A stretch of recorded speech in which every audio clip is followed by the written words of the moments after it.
para todos. Vamos nessa. Valeu, boa noite, gente. Legal, bom retorno a todos vocês. Com certeza.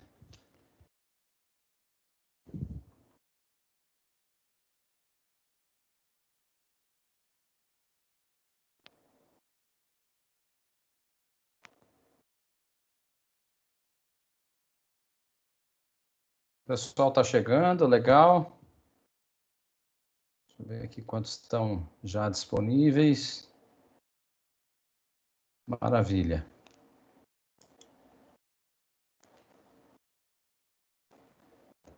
Bom, pessoal, legal, bacana, bom falar com vocês novamente. Já estamos aí em franca abertura aí do segundo bimestre, né? Passa muito rápido, passa muito rápido. Já passado aí, então, o primeiro bimestre, e hoje oficialmente começando aí, nesse encontro 7, o nosso segundo bimestre, que vai encerrar aí 2020, né? Vai encerrar em breve. O calendário, ele é bem curto, né?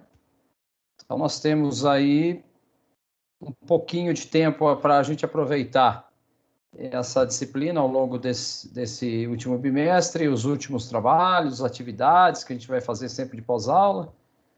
E assim nós vamos, né, pessoal? Vamos, porque 2020 está indo rápido. Vocês estão bem? Passaram bem aí a semana de provas, semana de cursos e palestras? Tudo bem com vocês? Maravilha, professor. Pelo menos que legal. Legal, legal. Saúde em dia é o que mais importa, né?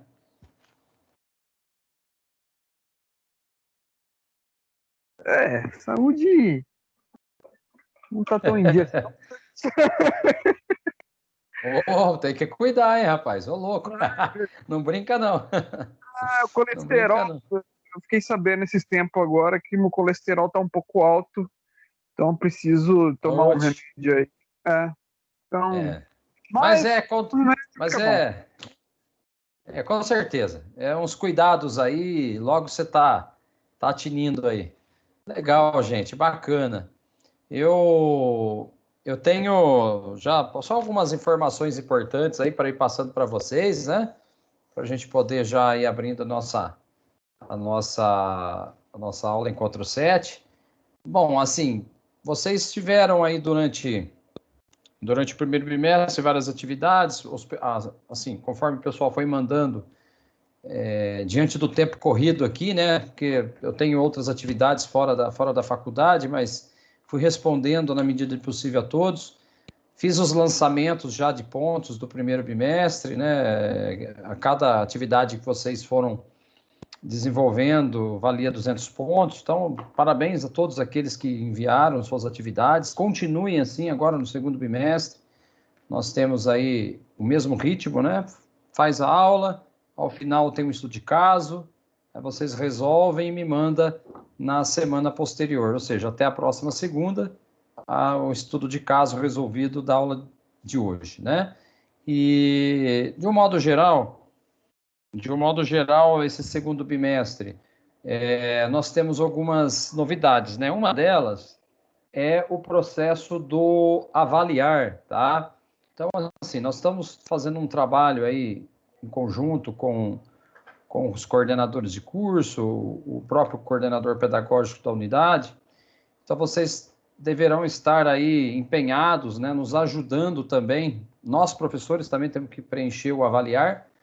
E é importante que vocês, alunos, façam o mesmo, tá? Os NPS, né, os questionários NPS, eles visam o quê? Ver o olhar, a opinião do aluno com relação à estrutura, com relação ao conteúdo, com relação a uma série de fatores da faculdade, que é para beneficiar vocês mesmos e a gente procurar ver onde é possível melhorar e tudo mais. Então, só fica esse pedido, né, que vocês, assim que tiver liberado o acesso ao avaliar, vocês possam estar fazendo a participação aí efetiva, respondendo para nós podermos aí estar ajudando a instituição nesse sentido também. Outra informação importante é nós temos o calendário, né? Eu até vou depois baixar oficialmente o calendário e mando para vocês via AVA, tá? Se eu não me engano, nossas aulas terminam, né? O ano letivo vai terminar no dia 7 de dezembro, né? Então, nós temos aí esse restinho de outubro e o mês de novembro para poder, de fato, vamos dizer aí, 5 semanas, né? 5 a 6 semanas, para a gente poder trabalhar, né? Passa muito rápido.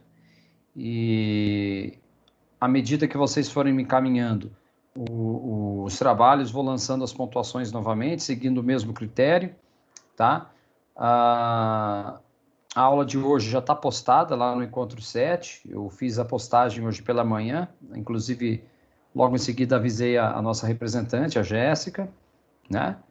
E é isso. Então a gente tem aí a abertura agora de novos conteúdos. Para hoje, nós vamos tratar sobre empresas com base tecnológicas, né? Vou falar um pouquinho não, falar um pocão, falar um pocão aí sobre os EBTs, né? As empresas de base tecnológica, uma coisa que já não é nem mais tendência, já é uma realidade do mercado. A inovação, de fato, dá passos largos aí no sentido de abraçar a tecnologia para não só tocar as empresas, né?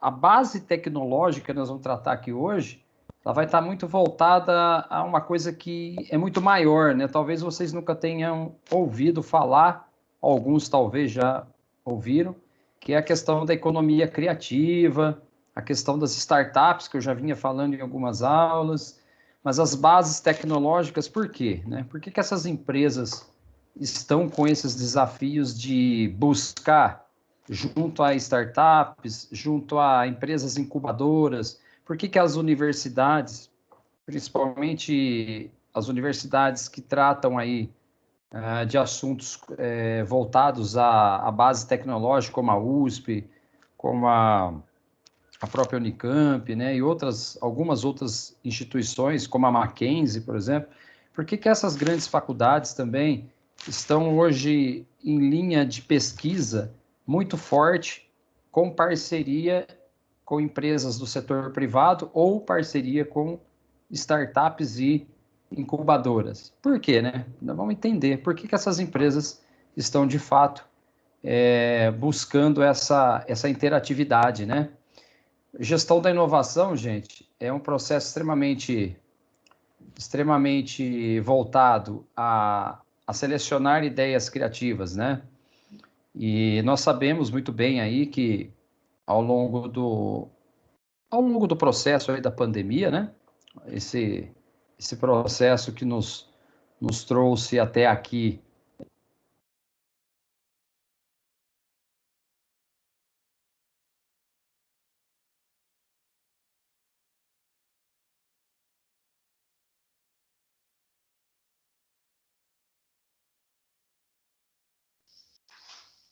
para qualquer empresa,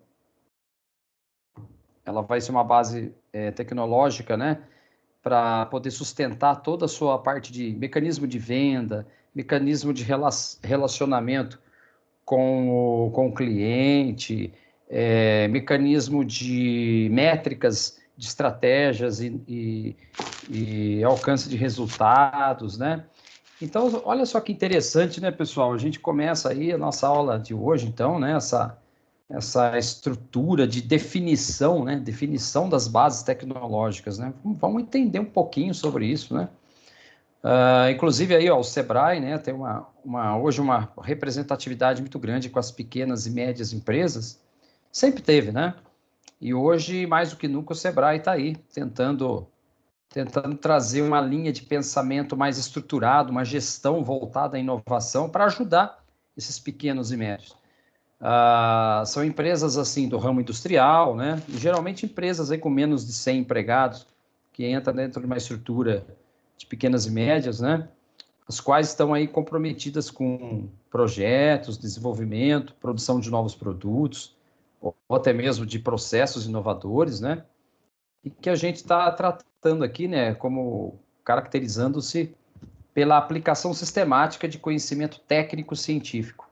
Aqui eu vou chamar a atenção para uma situação para vocês.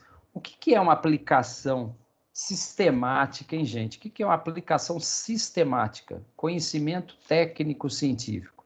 Então, aqui vale a pena a gente começar, então, esse nosso segundo bimestre, reforçando que as empresas, para ter sucesso, ela não tem escolha, ela precisa investir cada vez mais em tecnologia, cada vez mais em interatividade com o seu público, e, além disso, ela precisa estruturar essa tecnologia com base científica, porque o que é um conhecimento técnico-científico? É algo que foi pesquisado, né? Algum fenômeno foi pesquisado dentro de uma universidade, por pesquisadores, né? Um fenômeno foi pesquisado, dessa pesquisa se criou uma teoria, dessa teoria se colocou de forma organizada, que é o sistemático aí, né? Dentro de uma empresa, ou dentro da sociedade, ou da empresa, de uma universidade, né?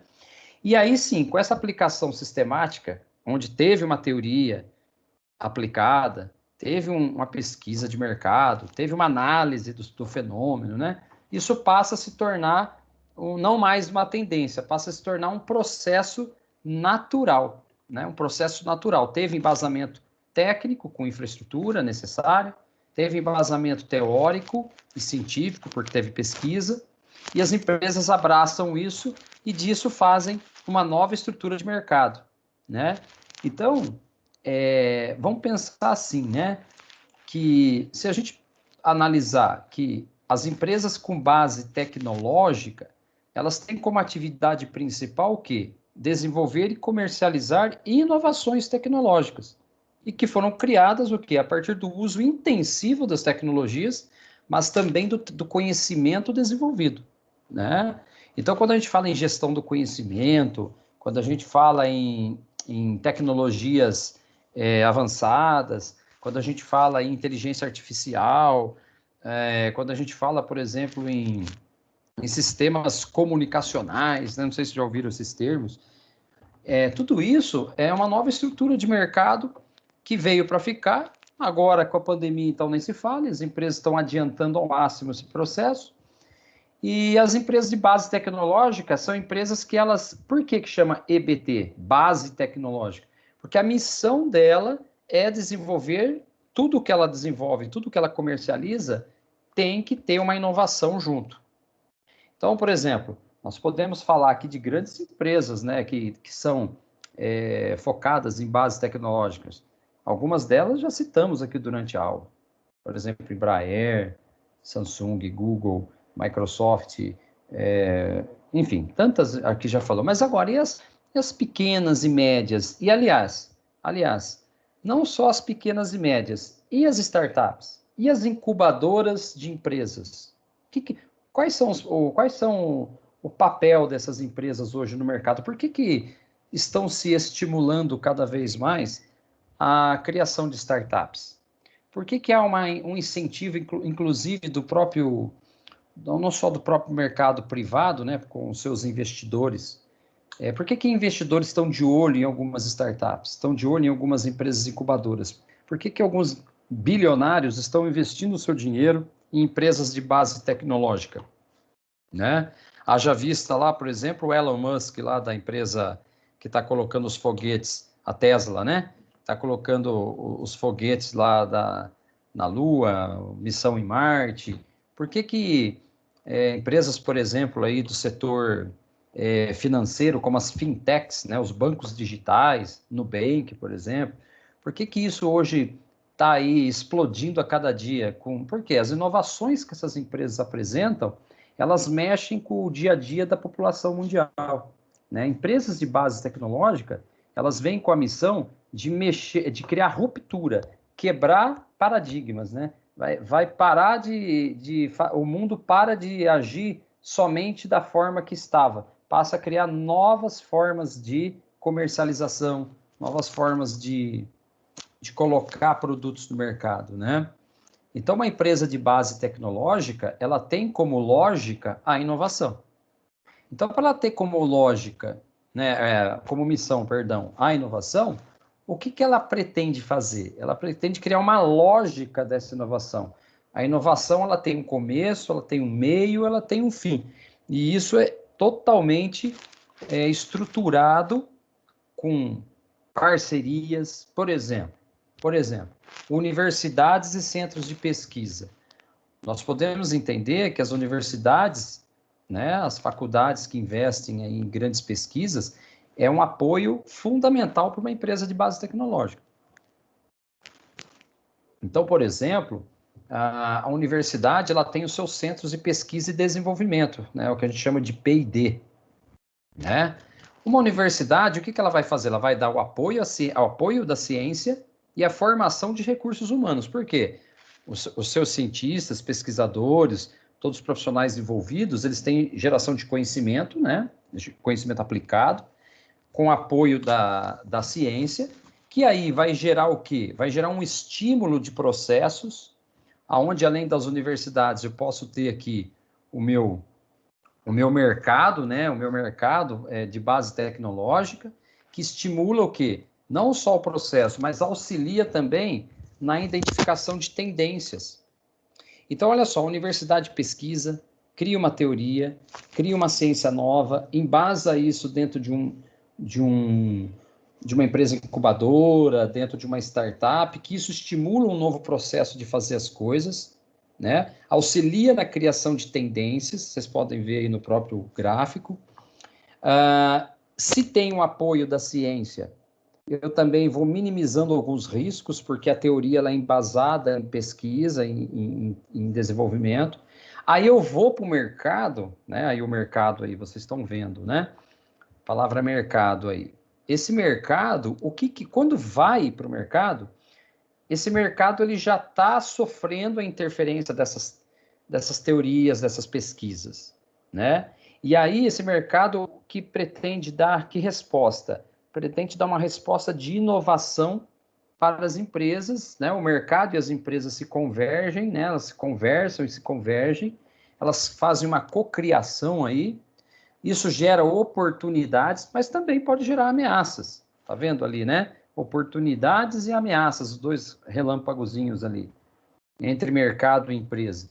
Então, ou seja, por que é interessante, né? Eu acho que alguém ergueu a mão. Alguém quer expor alguma? Ah, Larissa. Porzão, Larissa.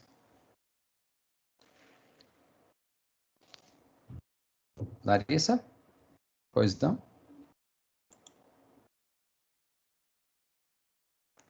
Acho que ela queria fazer uma abordagem. Bom, vou seguindo aqui. Qualquer coisa, ergue a mão novamente. Então, assim, o mercado e a empresa, pessoal, o mercado e a empresa, eles têm uma ligação que pode gerar oportunidade, mas pode gerar ameaças. Agora, é exatamente nesse meio desse processo entre o mercado e as empresas de base tecnológica que o processo de inovação, o quê? O que ele fala para nós? A empresa é quem desenvolve o quê? Ou solicita o desenvolvimento, né? Então, a fábrica apresenta o quê? O produto ao mercado. Então, assim, é um processo que a empresa ela precisa estar ligada nessas teorias, nessa sistemática que as universidades, que o mercado pesquisa, ela se embasa de tudo isso. Isso tudo vai auxiliar o quê? Vai auxiliar na hora de fazer a transição do antigo para o novo, né? Mas quanto mais ciência, quanto mais desenvolvimento é desenvolvido com profissionais capacitados, mais eu vou diminuindo os riscos dessas tendências serem, de fato, uma onda que gera realmente, gera apelo de venda dos produtos, gera apelo de venda dos serviços, mas sempre com inovação tecnológica. Só que a gente sabe, né? Pode ter oportunidades, mas o mercado pode apresentar ameaças. E quando apresenta ameaças, a empresa ela procura desenvolver ali soluções mediante essas ameaças, né? Aplicado em estudos, para que de fato esse mercado ele sobreviva. Então a lógica da inovação basicamente é isso: pesquisa e desenvolvimento, né? Através de universidades e tal.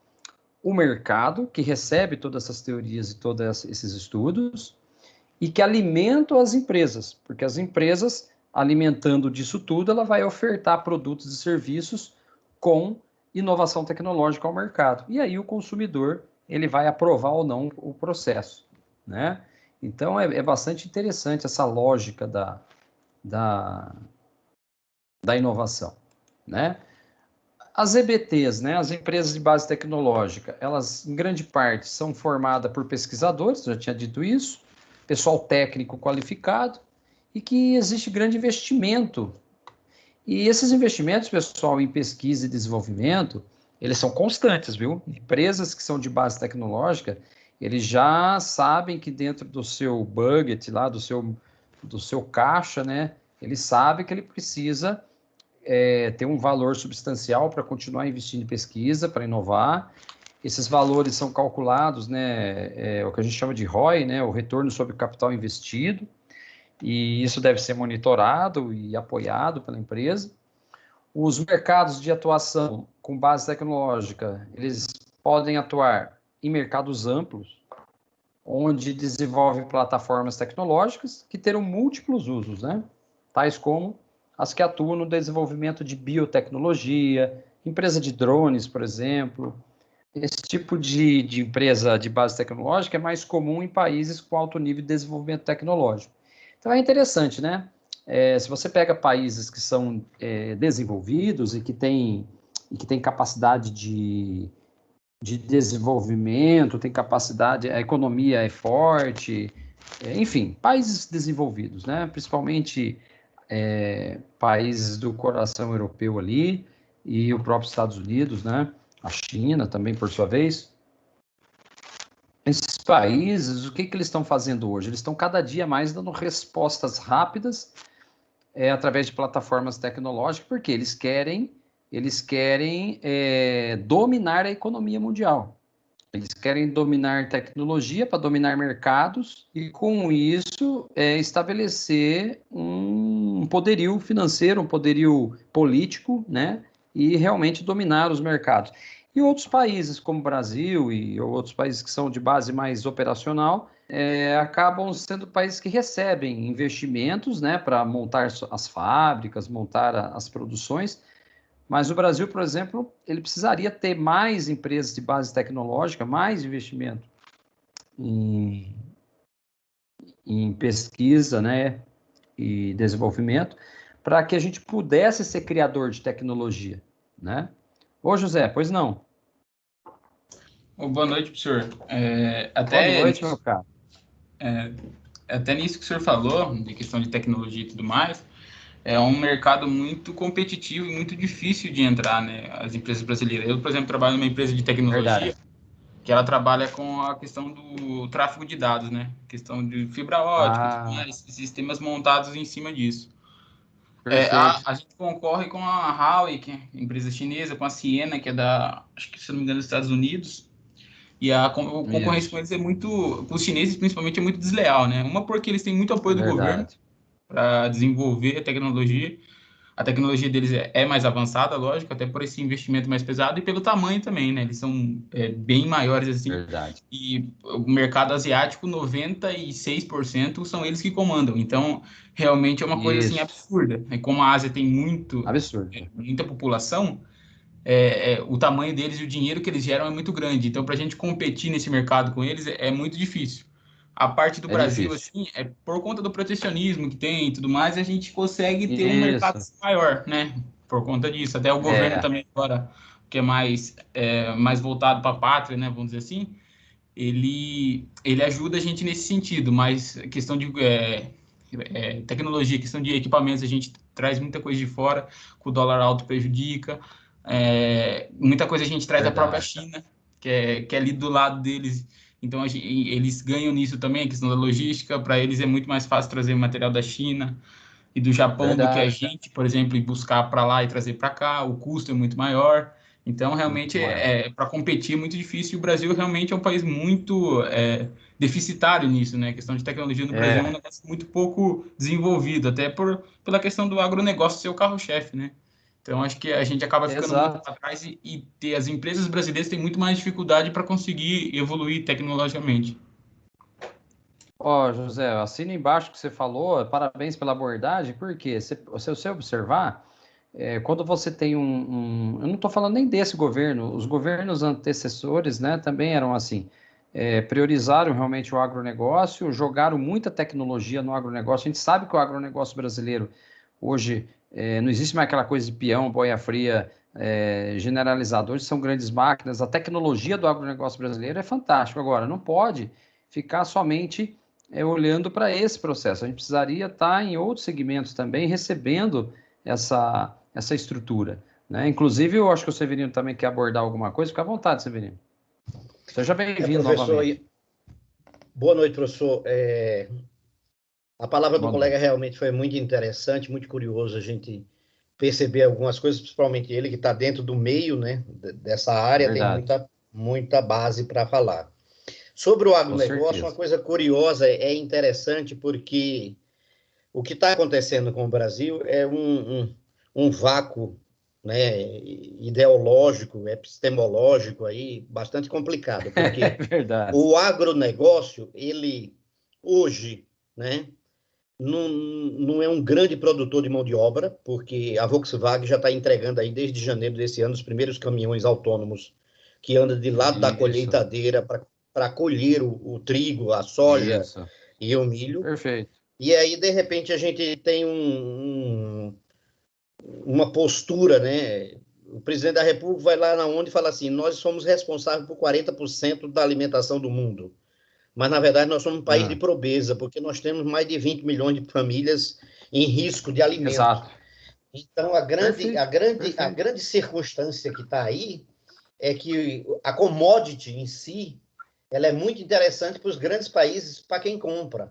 Mas nós estamos produzindo um produto de baixa tecnologia, como o senhor está dizendo aí. Essa aula exatamente é o contraposto dessas commodities, porque a commodity ela é pobre como ideia, como desenvolvimento. Sim, você manda 1 bilhão de trigo e eles mandam de lá um iPhone por 7, 8, 10 mil reais. Quer dizer, se você for comparar esse vácuo que o nosso país historicamente foi construído há muito tempo, não é nesse ou naquele governo, não adianta querer colocar peja sobre quem quer que seja nesse aspecto, nem nesse, nem no anterior, mas foi uma coisa histórica, sistemática. Então, o que acontece? Esse país oferta aquilo que tem de melhor, no sentido de que poderia trabalhar esses produtos aqui, e aí termina caindo nisso. E não é só no agronegócio, o aço também, né? O nosso aço sai daqui, vai lá para fora, é melhorado e vem como produto com uma maneira muito mais agregada o valor, porque é agregada a ele tecnologia, informação, ciência, até no próprio material que sai daqui. E isso faz com que a gente fique sempre numa perda histórica e existencial em relação aos outros países. Sem dúvida. Olha, muito bacana, você vê, a participação tanto sua, quanto do José, deixa bem claro para a gente um cenário aqui para todos os colegas da sala, né? Como que a gente vai criar rupturas, como que a gente vai criar o novo, como que a gente vai trazer uma base tecnológica para o Brasil, porque a base tecnológica, quando um país investe em pesquisa e desenvolvimento, ela começa dentro dos centros de pesquisa, vai para as empresas, mas depois vem para o mercado, e o mercado é feito por quem? Por nós, né? A população. Então, um país desenvolvido, você tem melhor renda, distribuição de renda, você tem melhor poderio de consumo, você ganha em qualidade de vida, você ganha em sistemas de mercado, porque as pessoas enxergam a prosperidade mediante o seu poder de consumo, e não é o que a gente vê no Brasil, né? Então, no Brasil, haja vista aí que talvez um ou outro setor possa estar comemorando, mas a base brasileira para tecnologia, se a gente está vendo alguma coisa positiva, é dentro das startups, que daqui a pouco eu vou entrar na aula nesse assunto. O Brasil hoje tem uma esperança, nós temos startups muito interessantes aí. Nós temos uns projetos que estão vindo aí para tentar romper com essa incerteza, né? Com essa incerteza que o Brasil ainda tem em relação à base tecnológica. Mas a gente precisa ficar de olhos atentos. Os governos precisam também estimular né? Então, quando ele fala aqui no slide, a nossa fase, a incerteza com a tecnologia é muito maior, tanto com relação à própria tecnologia, como dominá-la e desenvolvê-la. Quer dizer, o Brasil, ele precisa dar uma resposta nos próximos 10, 20 anos, ou melhor, 15, 20 anos, né? Precisa dar uma resposta em relação de dominação de tecnologia. Senão a gente vai ficar realmente no quintal do mundo, né? A gente vai sofrer as consequências por ser um país que não desenvolveu base tecnológica. E mercados, ficar nesse mercantilismo antigo, não vai tirar a gente do lugar. Nós vamos continuar sendo um país que não gera tecnologia, né? Que não gera oportunidade para não só oportunidade de mercado, mas não gera oportunidade de consumo, não gera oportunidade de qualidade de vida, não gera oportunidade de crescimento econômico. Por isso que na hora que a gente for falar aqui sobre a questão de possibilidades, que é o próximo slide, eu até vou chamar a atenção aqui, se vocês observarem, olha lá, o que são possibilidades, né? Então, quando uma empresa de base tecnológica, ela precisa criar fases. Então, na fase inicial, é uma característica do quê? A ausência de um padrão tecnológico, é ainda início. O que significa que existem várias possibilidades de produto e serviço onde a tecnologia poderá ser aplicada. Então, nessa primeira fase, as empresas ou os centros de pesquisa, eles estão naquela fase assim, peraí, o que a gente pode fazer com essa tecnologia que descobrimos? Aonde ela pode avançar? Aonde a gente tem que esperar mais um pouco? Só que isso, gente, o que acontece? Se eu não tenho universidades, se eu não tenho profissionais capacitados, se eu não tenho o governo estimulando os centros de tecnologia, o que vai fazendo? A gente perde esse tempo, né? Então, aqui, inclusive, quer ver, quando ele fala, a característica que gera um desafio maior para a criação de inovações. Então, olha lá, mas também oferece oportunidade enorme para a empresa que conseguir desenvolver uma inovação radical e até mesmo definir o que será padrão, né? Padrão no mercado. Então, por exemplo, inovações radicais, elas são fundamentais para a humanidade, sempre foram. Só que quem são as empresas que conseguem criar inovações radicais? Primeiro que são grandes conglomerados empresariais. E são empresas que têm poderio para, junto com universidades, pesquisa, tecnologia e fatores políticos, né? Tem que ter legislação que permita essas empresas fazerem isso. No Brasil, a gente sofre exatamente com isso. A gente não vê uma prioridade de desenvolvimento tecnológico, de pesquisa. Então, o Brasil, ele fica muito assim, ele deixa muito fica a desejar nas inovações radicais e fica muito em algumas coisas assim pontuais, tal. Em contrapartida, outros países estão rompendo, quebrando paradigmas, criando inovações radicais, estão entrando aí para o rol das empresas que dominam o mercado, né? Então, é legal você ver o nosso agronegócio, as máquinas, a tecnologia, mas isso precisaria também ir para outros setores, né? Precisaria ir para outros segmentos. Por exemplo, quando a gente fala em desenvolvimento do país, então, para você ter uma ideia, então, olha lá em 2005, já faz um tempo, fizeram um amplo estudo para identificar algumas características das empresas de base tecnológicas que nos ajudam a entendê-las melhor. Então, o primeiro ponto é que precisamos observar, dentro do contexto de desenvolvimento tecnológico do país ou região onde estão inseridas. Então, olha só, quando você fala de uma empresa de base tecnológica se inserir num país ou num estado, isso vai mexer com a população, isso vai mexer com o público em torno, isso mexe com a cultura. Então, peraí, se isso mexe com a cultura, se isso mexe com a população, quem está cuidando desses fenômenos? Geralmente, as universidades são importantes nesse aspecto e o apoio político também. Então, por exemplo, organismos como o IBGE, organismos aí como determinadas ONGs, que são, vamos dizer assim, mão de obra especializada, que vai entender como vai ser o impacto dessas tecnologias. E esses impactos são passados em forma sistemática, né, seja por universidades ou institutos, ao governo e às empresas. E aí a coisa começa a realmente ficar bem organizada. Você começa a desenvolver um país de forma interessante. Olha só, em países com desenvolvimento tecnológico tardio, como é o Brasil, as empresas básicas tecnológicas terão um papel mais caracterizado por inovações incrementais, olha lá, e as radicais não vêm. A gente fica só inovando de forma incremental. Ou seja, caracterizam a aplicação de tecnologias em processo inicial de desenvolvimento.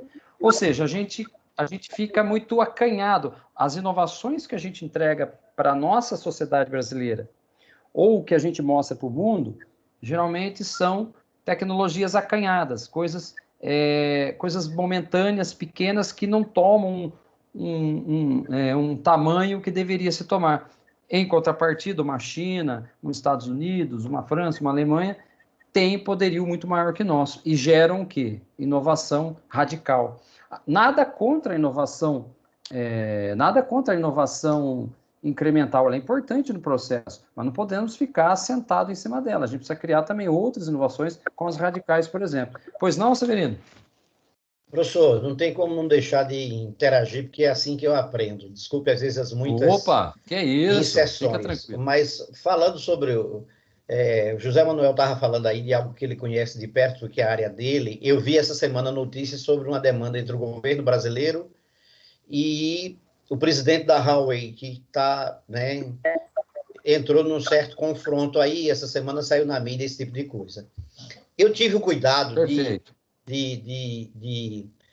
a partir dessa demanda, observar o currículo desse cara. E daí eu passei a observar outras coisas, não só dele, como de outras pessoas, e comparar com franceses, com alemães e outras pessoas que, muitas vezes, elas foram para os Estados Unidos, que é o caso dele, o presidente da Huawei no Brasil. Ele tem uma formação em faculdades americanas, mas não digo que não tem uma minoria que se encanta pela América e fica lá. Mas, na sua maioria, essas pessoas, elas voltam aos seus países e elas tendem a ofertar esse conhecimento, essa competência, esse ganho para a nação que ela é de origem. E, infelizmente, nós brasileiros somos muito medíocres nisso. Eu não tenho outra palavra. Quando eu uso essa palavra, minha mulher diz para eu usar uma mais suave, mas tem coisa que não cabe uma outra. Nós somos meio medíocres como pessoa, nós vamos para lá e aí, às vezes, ficamos lá. A gente viu agora que alguns neurocientistas saíram do país, exceção do Miguel Nicoleles, que tem uma base lá em Natal. Uma base fantástica lá em Natal. É uma fantástica. Aquele, é um instituto de neurociência, tem lá em Natal. Quer dizer, tem coisas que o próprio brasileiro não conhece. Nós estamos no ambiente de uma universidade, de uma faculdade, e a gente cita coisa que muitos de nós não conhecemos, o que é um pecado. Não conhecemos. E aí, o que acontece? E aí, o que acontece? Esse pessoal, quando você vai ver, ele sai do seu país, vai aos Estados Unidos, faz uma especialização, aprende como é que se faz e volta, até no intuito mesmo de, porque o governo dá as condições que eles voltem, e também para que eles devolvam, de certa forma, um conhecimento para aquele país. A gente não pode permitir que alguém saia com dinheiro brasileiro para fazer um doutorado lá e fique lá. Ele tem que voltar e prestar o serviço. A contrapartida, ela tem que existir, nem que seja por um tempo. Lógico que nós não vamos restringir a existência desse indivíduo aqui ao Brasil. Mas, por exemplo, o cara sai, faz um doutorado, tem que voltar e prestar 3, 4 anos dentro dessa própria nação que ele está. E depois, lógico, evidente, uma hora ele vai embora, ele pode galgar outros meios. Mas a gente vê que até por cultura, essas pessoas que saem dos seus países, e não é só o presidente da Huawei que me chamou a atenção, eu fui procurar, os franceses têm esse comportamento, alemães, nem precisa sair, porque já é uma base altamente tecnológica, mas assim, nós somos realmente infelizes nisso. Você vê agora... Inclusive, aqui perto, Pode falar. Não, pode terminar, senhor. Perdão. Vou terminar. Aqui na Guiana, foi descoberta uma grande reserva de petróleo agora, Isso. E o que acontece lá? O país não tem gente qualificada, porque ninguém queria ficar lá, porque não tem nada. Se é um país pobre, ninguém quer ficar nele. Exatamente. Então, agora o que vai acontecer? Ele vai ser invadido por um monte de gente de fora, que vão se estruturar ali de maneira mais tal e vão comer a gordura daquele país. E ele vai continuar depois. O que seria o grande boom, o grande ouro negro que iria mudar, vai mudar, mas não tanto quanto poderia. Vai mudar sim, vai ter Exato. estrutura, vai ter uns empregos melhores do que o que são hoje, vai sim ter uma evolução. Não tem como o petróleo chegar e não evoluir, mas não necessariamente na sua totalidade, como acontece com países mais independentes, com cultura mais voltada. O povo também precisa se aculturar para saber e dar pelo país. É isso, exato. Inclusive, eu acho que o José quer fazer mais uma abordagem, né, José? Fica à vontade aí, pode falar. Desculpa tomar o tempo aí, professor, mas é só complementando até a fala do senhor. Não, que isso. Eu já vi muitos casos nesse mundo da tecnologia aí de brasileiros que têm um conhecimento, assim, vamos dizer assim, acima da média para o mercado, eles pegarem e irem para países da Europa, por exemplo, Irlanda, que tem muito essa questão da tecnologia, questão da Suíça, que é um país legal assim para se viver. Então a gente acaba perdendo esses talentos que a gente tem aqui, que são pessoas que realmente fazem a diferença para países por conta de seja uma qualidade de vida melhor, seja um salário melhor, seja um mercado mais abrangente, que ele possa ter mais opções, né? Então a gente realmente acaba perdendo muito essas coisas. E até em cima do que o Severino falou, a Huawei nos Estados Unidos, no momento, eles estão meio que num confronto ali, por conta de ser chinesa, e tem a questão do Trump, que não é muito a favor, assim, né? Vamos dizer assim, tem esse embate. Não, retalha muito os chineses, né? Sim, retalha muito chinês. É algo que a gente também aqui na América Latina, no caso da minha empresa, tá de olho. A gente tem até 2, 3 vendedores lá nos Estados Unidos agora, para a gente realmente tentar entrar numa parte desse mercado, né? Como a gente tentar aproveitar e não é fácil. Esse embate deles aí, para tentar fazer uma parceria. Como, querendo ou não, com a eleição do Bolsonaro e do Trump, eles acabaram ficando um pouco mais próximos do Brasil e Estados Unidos, né?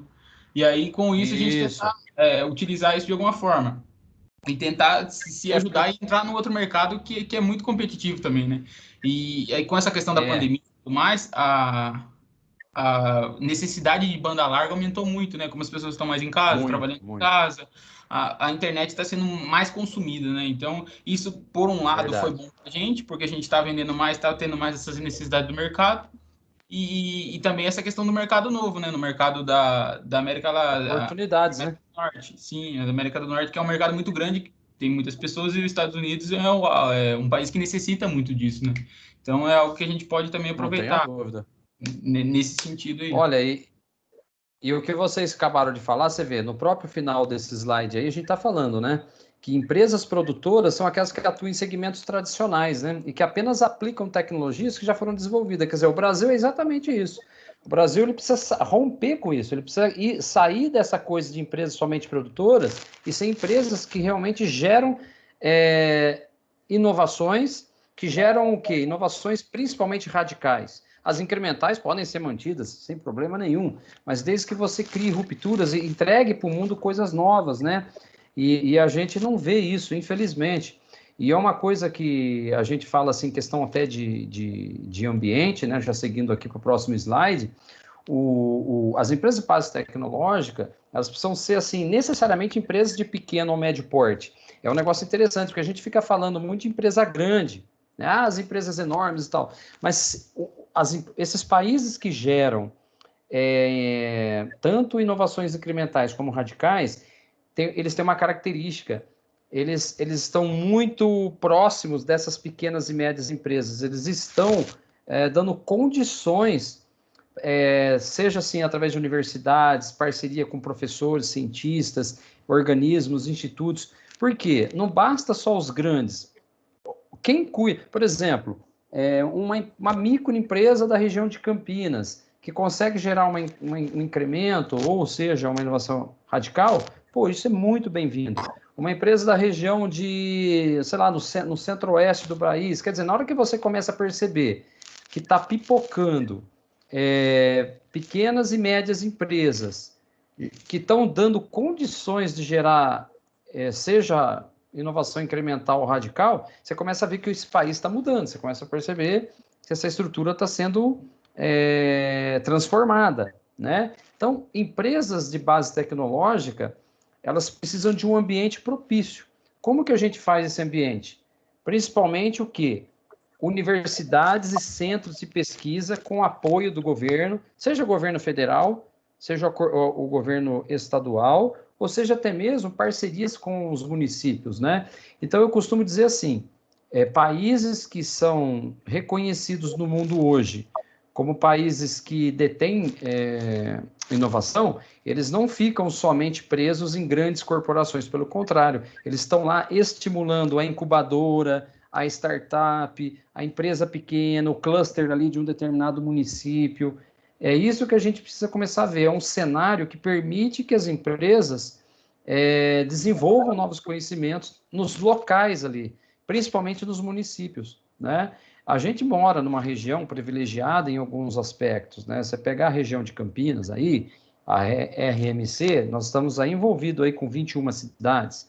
Então, você tem aqui Campinas, Paulínia, é a minha cidade, Americana, Sumaré, Hortolândia, por exemplo, tem muitas empresas ali. A nossa região é uma região rica em questão de parte logística, malha asfáltica, né? Questão de empresas de produção na área de alimentos, na área de higiene, tecnológica, é interessante. Agora, a gente precisa ver isso ser expandindo e ver isso gerar um cenário que dê condições de gerar mais inovação, mais pesquisa, melhorar a qualidade de vida da população, né? Agora, se a gente que está aqui nessa região, que é privilegiada, você imagina quem está lá nos confins do Brasil, né? O pessoal que está lá naquele sertão semiárido, aquele pessoal que está lá em regiões muito, vamos dizer assim, isoladas. Você imagina a dificuldade para essa pessoa ter um acesso à tecnologia. E olha só que interessante, quando eu falo em acesso à tecnologia, eu estou dizendo aqui tecnologias básicas às vezes, né? Tem pessoas que não têm nem acesso a coisas básicas de saúde, saneamento básico, e como que você vai chegar falando de tecnologia? Então, a gente tem muito para avançar e a gente precisa de empresas geradoras de conhecimento, fazendo parceria com os municípios, parceria com as universidades locais. É isso que vai gerar uma nova forma de estimular, né? Estimular um país mais inovador, né? Seja no incremental, seja no radical, né, pessoal? Então, são fatores aí que a gente precisa levar em consideração, né? Vocês estão conseguindo ver os slides aí, pessoal, normal? Sim. Está aparecendo para vocês? Ah, legal. Sim, então, professor, tá dando para ver. Ah, tá, acho que foi só no meu celular aqui que deu um tilt, mas legal. No meu legal. Também deu, mas já falar voltou. Um pouquinho sobre... Ah, que bom. Então, vamos lá, vamos falar um pouquinho de estratégia agora de empresas de base tecnológica, né? Então, como que essas empresas, elas procuram criar estratégias, né? Primeira coisa, elas tentam separar um investimento, que a gente chama de redes de inovação, né? Que ela tenta ali substituir o alto investimento em pesquisa e desenvolvimento que seria necessário, né? Então, assim, ela vai criando um ambiente mais propício, mais com parcerias, né? Tenta substituir esses altos investimentos. Ela não quer, em vez de ela ficar sofrendo sozinha, gastando sozinha, ela vai gastar isso em parcerias. E ela envolvendo esse grande esforço tecnológico, por quê? Se eu tenho parceria com universidades, se eu tenho parceria com governos, se eu tenho ali uma estrutura de pessoas e organismos trabalhando junto, eu gero muito mais recurso, seja humano ou tecnológico, e consigo aplicar isso mais rapidamente em forma de produto e serviço, né? Então, a estratégia, a gente tem que sempre ser essa, a estratégia de parceria, a estratégia de clusters, a estratégia de vender a ideia para que cada vez mais a nossa política esteja mais próxima também dos interesses das empresas. Por que os Estados Unidos, você vê, os Estados Unidos sempre foi um país reconhecidamente, as suas universidades, elas estão em pleno vapor oferecendo soluções para as empresas, né? Então, você pega uma empresa como a Nike, mesmo nos Estados Unidos, ela não tem uma empresa produtora no estado americano, mas ela tem um centro de pesquisa lá, e que toda hora é alimentado por recursos que são desenvolvidos dentro de universidades, dentro de uma série de outros fatores, né? Então, a estratégia em geral é aquilo, é você romper as fronteiras, né? criar ali uma parceria tecnológica e desenvolver estratégias com foco no quê? No crescimento, ou melhor, com foco no conhecimento de cada uma das partes, né? Seja governo, seja universidade, seja centro de pesquisa, organismos, centros de estudos, enfim, né? Aí sim, quando você cria tudo isso que eu acabei de dizer, o que você começa a trazer como fator assim de ruptura econômica? Você começa a falar de economia criativa. Quando eu começo a falar de economia criativa, eu começo a falar de negócios criativos. Então, um país que ele trabalha união de conhecimentos, parceria público-privada, centros de pesquisa e desenvolvimento, eu começo a mexer no formato econômico, né? Eu começo a estimular negócios mais criativos que têm um conceito. Qual que seria o conceito da economia criativa, né, pessoal? É o quê? Representa um setor econômico formado por negócios criativos, que, por sua vez, são as organizações que utilizam como principal insumo a criatividade e a habilidade humana. Lembra do chá? Né? Conhecimento, habilidade e atitude. Né? Esse chá, ele está impregnado, esse impregnado do bem, né?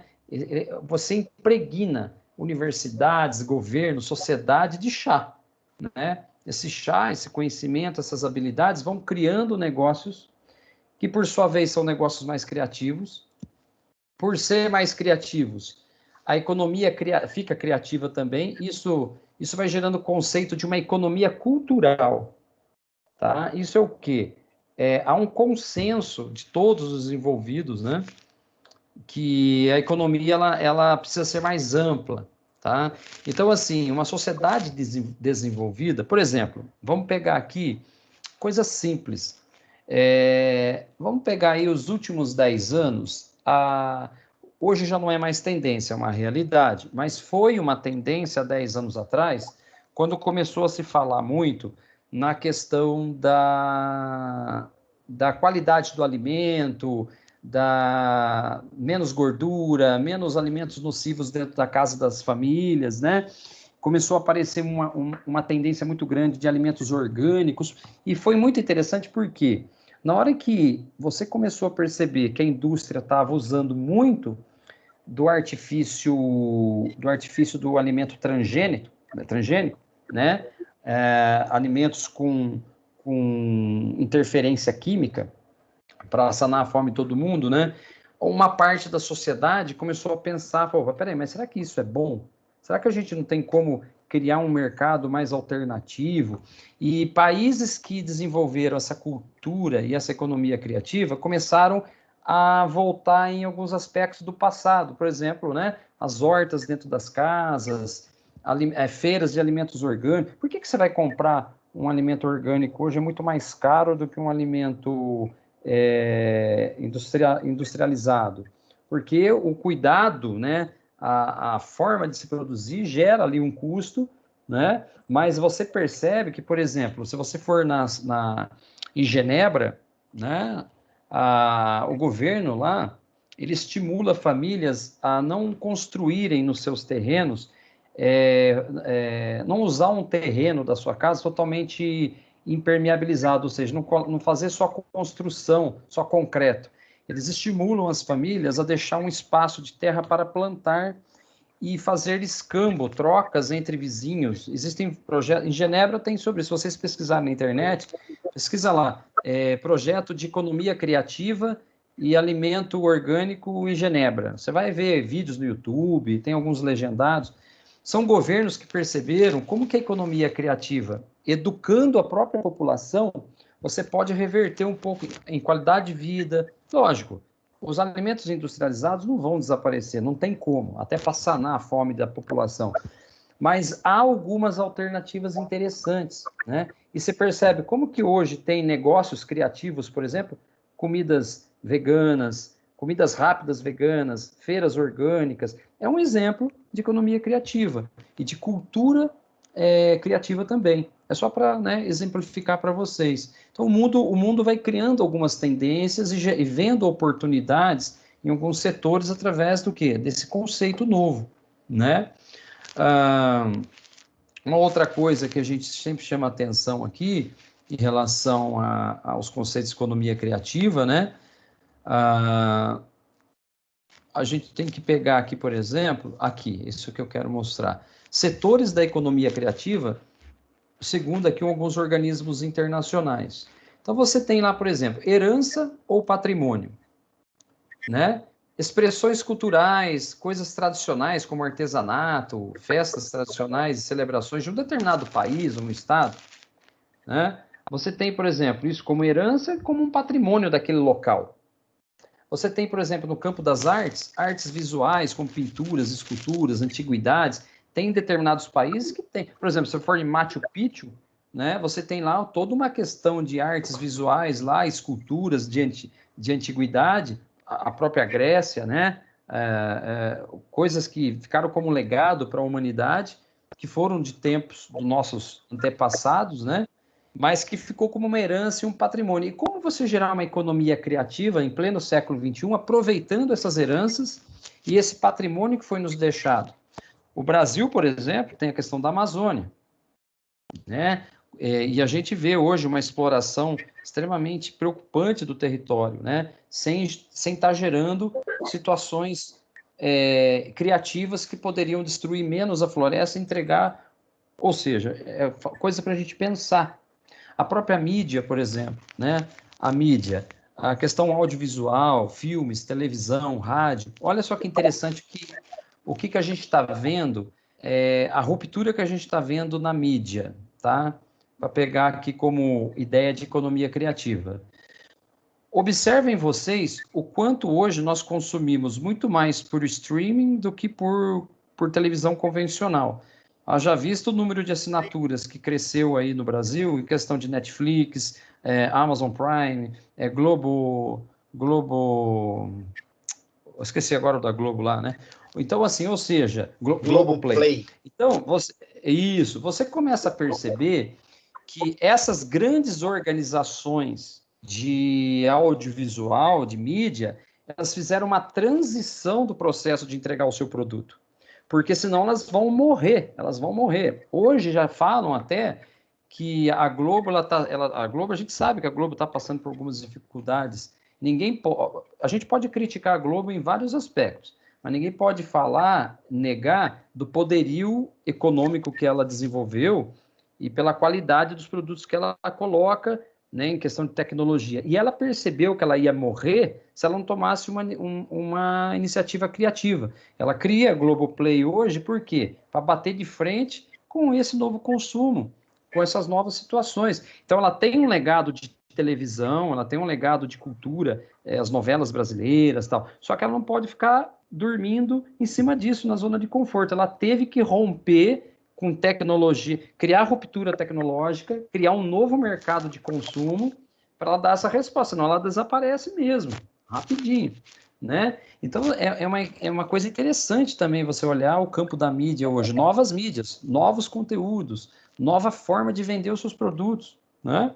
Então, esse mosaico aqui, né, que eu estou falando aqui de herança e patrimônio, o campo das artes, o campo da mídia, o campo do design, né, as questões hoje de o próprio mercado digital, né, o mercado online para vender moda, vender brinquedo, vender roupa, vender tudo, viagem. O quanto isso hoje está passando por uma transição. É uma economia criativa. Por que ela é criativa? Porque ela cria uma ruptura, ela cria negócios mais inovadores, um mercado diferenciado, né? Porque senão não sobrevive, gente, né? E aí isso vai mexer aonde? Olha só essa informação dessa tela. No Brasil, o sistema Firjan, em 2016, propôs uma divisão da indústria criativa em 13 segmentos e 4 grupos, como pode ser visto. Então, lá, 4 setores da economia criativa. O setor de consumo, o setor de mídia, o setor de cultura e o setor de tecnologia. E para cada um desses 4 segmentos, foram criados aí subsegmentos, lá, design, arquitetura, moda e publicidade para o consumo. Nas mídias, editorial e audiovisual, cultural, patrimônios e artes, música, artes cênicas, expressões culturais, tecnologia, pesquisa e desenvolvimento, biotecnologia, né? E tecnologia com inteligência aí, artificial e tudo mais. Então, ou seja, atualmente, essa economia criativa é relevante para a economia mundial. E você pensa, olha lá, esses serviços criativos, segundo a União Internacional aí, né, de tecnologia, esse mercado já movimentou, ou melhor, movimentou até 2016, isso já aumentou, melhor, em 2012, foi movimentado 547 bilhões. Isso aí é 2012, imagine hoje, isso aqui já deve ter triplicado esses números, né? Então, assim, o que a gente está vendo? Que a economia criativa, ela é, de fato, a resposta mais estratégica que uma empresa pode dar hoje. Ela tem que criar ruptura, ela tem que criar inovação incremental e radical, ela tem que dividir isso com especialistas de mercado, com universidades, ela tem que ter uma propriedade intelectual em cima disso, ela tem que criar um grande número de pessoas qualificadas para que daí sim ela alimente esses setores que eu acabei de mostrar na tela anterior, porque esses setores, sendo alimentados por isso, o que a gente vai ter? A gente vai ter uma crescente, uma maior velocidade, né, de novos negócios criativos, de economia criativa e negócios criativos, né? Então, assim, o Brasil hoje, por exemplo, é o principal exportador da indústria criativa à América Latina, né? Então, assim, o volume financeiro que a gente cria aqui no Brasil, as startups brasileiras, as fintechs brasileiras, elas estão movimentando pra caramba. Nós somos o líder do bloco nosso aqui na América Latina, mas a velocidade poderia e deve ser maior desde que o governo se atente para isso, crie mecanismos, estimule, que as nossas universidades tenham condições de ajudar, né? Olha que interessante. Segundo um sistema aqui também, Firjan, de 2016, foi apontado que em 2015 o PIB criativo do Brasil, tá? É o PIB criativo, era de 2,64% do produto total gerando uma riqueza de 155 bilhões para o país, e empregando cerca de 850 mil pessoas. Olha só, então, assim, o PIB criativo é o quê? Pega uma fatia, pega o PIB total, uma fatia dessa, né, que estava lá em torno de 2,64%, de negócios criativos. Negócios que estavam ali com nova tecnologia, quebrando rupturas, gerando inovação radical, incremental, né? Lógico que hoje, com a pandemia e tudo mais, a gente desacelerou nisso aí, né? A gente está numa situação muito difícil. Mas é importante destacar que esses trabalhadores, ou seja, esses quase 1 milhão de pessoas aí que estavam empregadas na época, tem uma média salarial 2 vezes superior à média salarial brasileira. Ou seja, olha que interessante, economia criativa gera negócios criativos. Negócios criativos, eles precisam de pessoas de mão de obra diferenciada. Essas pessoas por si só, elas têm um ganho, ou seja, a renda dessas pessoas. Olha que legal, você entrega para a sociedade um poderio de renda muito melhor. Infelizmente, como eu disse, nós estamos num momento terrível aí da humanidade por conta dessa pandemia.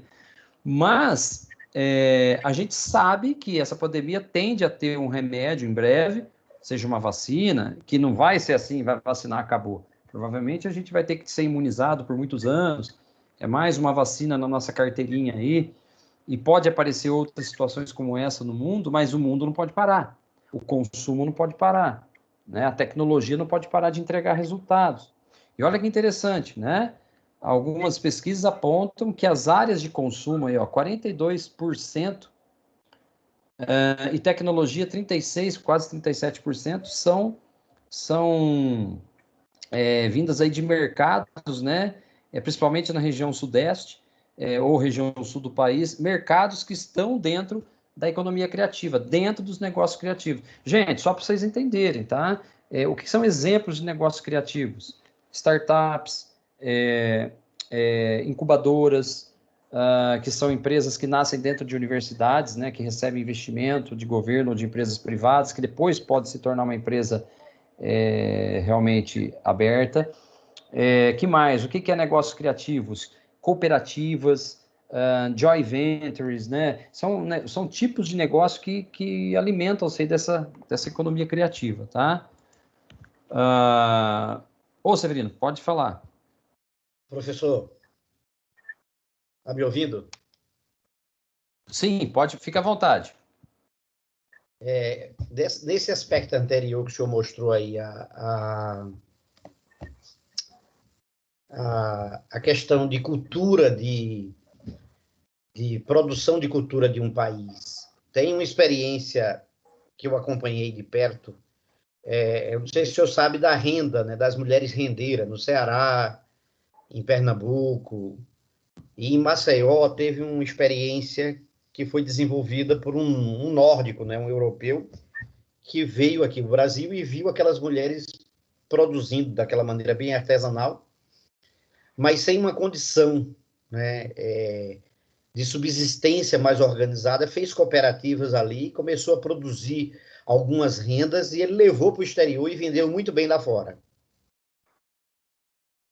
Senhor, perdão, eu tive uma queda aqui, mas eu te escutei uma boa parte. Tá me ouvindo? Sim, perfeito. Pode ser. Eu estava falando sobre a questão de cultura, né, que nós também temos, quando a gente olha vários aspectos do país, nos entristece, um deles também é esse. Porque, por exemplo, eu estive acompanhando, em Maceió foi desenvolvida uma cooperativa de mulheres rendeira. Mulher rendeira, né, tem até uma música, olhê, mulher rendeira, olhê, mulher rendar. Quer dizer, tu me ensina a fazer renda, eu te ensino a namorar. A música que está na cultura. Perfeito. Mas não é só isso. Perfeito. É que vem um nórdico lá da Europa, né, um dinamarquês, um europeu, não lembro agora, e vai lá para Maceió, descobre nas beiras do rio, na periferia, aquela mulher fazendo aquela renda, percebe que aquilo é uma coisa própria culturalmente, desenvolve a ideia de uma cooperativa, de uma ONG, de uma coisa assim, e leva lá para fora e vende bem. A gente, infelizmente, além de ter deficiência em determinada área tecnológica e de cultura e de visão, quando a gente parte para aquilo que poderia ser uma marca muito pessoal, como o senhor falou aí, da Amazônia, do desenvolvimento sustentável, tirar de lá coisa que só tem lá, mas de uma maneira muito comedida e cobrar caro por isso, porque também tem esse aspecto. E aí a gente, de repente, vê uma situação como essa, de que uma coisa que está na humanidade, que não tem uma formalidade, que se ninguém preservar, ela vai se extinguir, né? Porque isso. As filhas, as mulheres já não querem mais ficar fazendo aquilo, porque não tem uma política, não tem uma condição social digna, passam necessidades, e aí ninguém quer mais ser aquilo. Eu não vou fazer mais renda como a minha avó fez, como minha mãe fez, não, eu quero outra coisa, eu vou para a cidade. E aí a gente cai também de novo numa crise, porque, por exemplo, você fala de Portugal, você fala de o pastel de Belém, você fala de determinados outros países, você fala de outras coisas que são próprias, que são artesanais, mas que foram mantidas de gerações a gerações e que as pessoas viajam, às vezes, até lá para provar ao vivo e a cores aquilo que tem. Então, nós também erramos muitas vezes nesse aspecto aí. Muito, muito, muito. E a gestão nossa é falha, porque nós não fomos preparados para ser gestores na nossa sociedade. E aí é aquela história, né? Inclusive, pegando como gancho, o que a gente tem que ressaltar para uma economia criativa, para empresas com base tecnológica? Primeira coisa, inovação tecnológica é central, você precisa criar tecnologia que favoreça o negócio criativo, né? Você precisa ser criativo e inovador. Não adianta, ser só criativo é uma coisa. Agora, como eu sendo criativo, inovador e com um forte poder de gestão por trás, puta merda, eu consigo aí criar um novo quadro, um novo processo, uma nova estrutura econômica, né? E é o que muitas das vezes, inclusive pegando o seu exemplo, que às vezes o Brasil é comprovadamente um país criativo. A gente é ruim em gestão e os nossos governos não apoiam muitas vezes as nossas iniciativas, né? A gente haja vista que as empresas aí não se estruturam porque a carga de impostos é muito alta, o governo não ajuda, não estimula, e quando estimula é muito assim acanhado, né, o ajuda que o governo dá e come a gente pelos impostos.